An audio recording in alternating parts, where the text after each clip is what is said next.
এমন টাটকা টাটকা লাউ শাক হলে আর কি লাগে, সাথে যদি থাকে দেশি আলু আর চিংড়ি তাহলে তো কথাই নাই। হ্যালো ভিউয়ার্স, আসসালামু আলাইকুম। চলে আসলাম আপনাদের ছোট্ট একটি ভিডিও নিয়ে। আশা করি আজকের ভিডিও ভালো লাগবে। তো এবার শীতে কোনো লাউ শাক খাওয়া হয়েছিল না। লাউ শাকটা আমাদের দুইজনেরই খুব বেশি পছন্দ। তো এবার প্রথম শীতের মধ্যে লাউ শাক খাচ্ছি। আর লাউ শাকটা যখন লাবিব আব্বু নিয়ে আসে তখন আমি তো ভিতরে অনেক খুশি, কিন্তু ওপর রাগ হচ্ছিলাম যে এখন লাউ শাক নিয়ে আসছে এত রাত্রে, কে বাঁচবে কে কাটবে লাবিবকে নিয়ে। যাই হোক, লাউ শাকটা কিন্তু আমি তারপরে কিছুক্ষণ সময় পরে কেটে বেছে ধুয়ে নিয়েছি, সাথে তো চিংড়ি মাছ বের করে নিয়েছি, পেঁয়াজ কেটে নিয়েছি। এখন রান্না বসিয়ে দিব। আমি পুরো পেঁয়াজটাই দিয়ে দিয়েছি, আর তারপরে পেঁয়াজটা সুন্দর করে লাল করে ভেজে নিয়েছি। আর এইভাবে লাল শাকটা রান্না করলে এত মজা হয়, আর যদি শুটকি মাছ দিয়ে রান্না করেন তাহলেও খেতে বেশ মজা হয়। তো লাবিব আব্বু এই রান্নাটা খাওয়ার পর প্রায় সময় লাউ শাক পেলেই নিয়ে চলে আসে। মাঝে মাঝে শাকগুলো দেখা যাচ্ছে যে বাসি থাকে বা পানি মারা থাকে, তখন আমার একটু রাগ হয়। আর এরকম টাটকা হলে তো কোনো কথাই নাই, আমার কাছে টাটকা শাকগুলোই খেতে ভালো লাগে।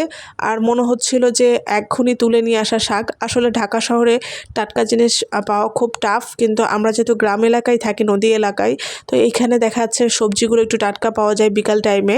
সন্ধ্যার বিকাল থেকে রাত 9টা-10টা পর্যন্ত এরকম টাটকা সবজি পাওয়া যায়। যাই হোক, এই তো মশলাটা কষিয়ে নিয়েছি। এখানে আদা রসুন পেস্ট, ধনিয়ার গুঁড়ো, মরিচের গুঁড়ো, হলুদের গুঁড়ো সব কিছু একত্রে দিয়ে কষিয়ে তারপরে তো চিংড়ি মাছগুলো অ্যাড করে দিলাম, বেছে ধুয়ে রাখা চিংড়ি মাছ। আর এই সাইজের চিংড়িগুলো খেতে কিন্তু বেশ ভালো লাগে।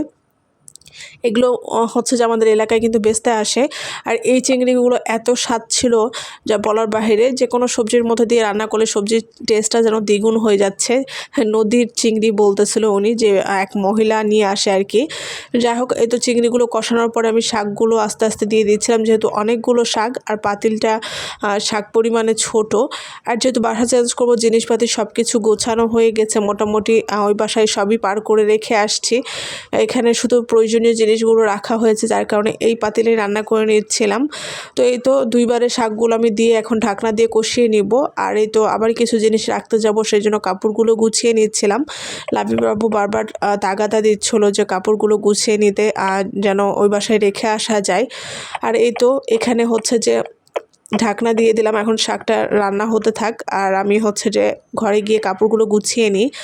এই তো আমার ছেলে যখনই আমাকে কাজ করতে দেখে সব কাজে সে হেল্প করে। এরকম একটা কাজের মানুষ থাকলে আর কি লাগে বলেন। আমি কাপড়গুলো বের করেছি লাগেজের মধ্যে ঢোকানোর জন্য, এখন সে একটা একটা করে ঢুকাচ্ছে, আমাকে ঢুকাইতেই দিচ্ছে না। আমি যে গুছিয়ে নিব সেটাও সে দিচ্ছে না, সে এলোমেলো অবস্থায় ঢুকিয়ে ফেলতেছে দেখেন। যাই হোক, সবাই আমার বাচ্চাটার জন্য দোয়া করবেন। আর যারা এইভাবে কখনোই শাক রান্না করে খাননি তারা অবশ্যই একবার হলো এই রেসিপিটা ট্রাই করবেন, অনেক মজা হয় কিন্তু এই শাকটা। আজকের ভিডিও এ পর্যন্ত, সবাই ভালো থাকবেন। আল্লাহ হাফেজ।